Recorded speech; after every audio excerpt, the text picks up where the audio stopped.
Müəllimlərin işə qəbulu eyni zamanda sertifikasiya imtahanları üçün çərçivə sənəd yenilənmişdir. Və bu çərçivə sənəddə bir çox əlavələr vardır. Bunlardan biri də Norman Web'in dərin bilik səviyyələridir. Bu nəzəriyyəyə görə biliyin səviyyələri 4 cür müəyyənləşdirilmişdir: xatırlama, anlama, təhlil və sintez.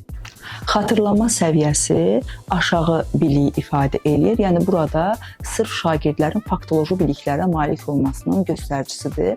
Burada birinci mərhələ xatırlama ilə bağlıdır. Yəni şagirdlər öyrəndiyi nəzəri məlumatları, nəyinsə tərifini, hadisələrin baş vermə ilini və yaxud da ki, müəyyən əsərin kim tərəfindən yazılmasını müəyyənləşdirirlər. İkinci mərhələ anlama səviyyəsidir və burada şagirdlər öyrəndiyi bilikləri əlaqələndirirlər, nümunə gətirirlər, fərqləndirməyi bacarırlar. Üçüncü səviyyə analizdir. Yəni şagirdlər burada müxtəlif səbəb-nəticə əlaqələrini tapa bilirlər və yaxud da əsərin müəllifinin mövqeyini müəyyənləşdirə bilirlər. Bununla bağlı öz fikirlərini ifadə edirlər.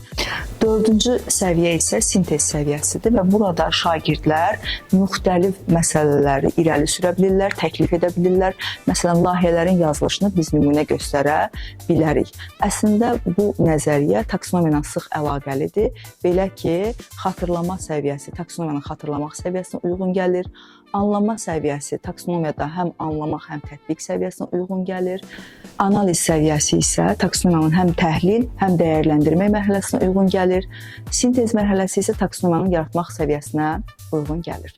Bu kimi daha geniş məlumatları öyrənmək istəyirsinizsə, dərslərimizə qoşula bilərsiniz. Dərslərimiz həm əyani, həm də onlayn formada keçirilir. Əyani şəkildə Sumqayıt və Bakı şəhərlərindən, onlayn şəkildə isə Zoom platformasından qoşula bilərsiniz. Zoom dərsləri canlı keçirilir və həmin dərslərdə həm mövzuların izahı, soru-sual, testlərin müzakirəsi aparılır.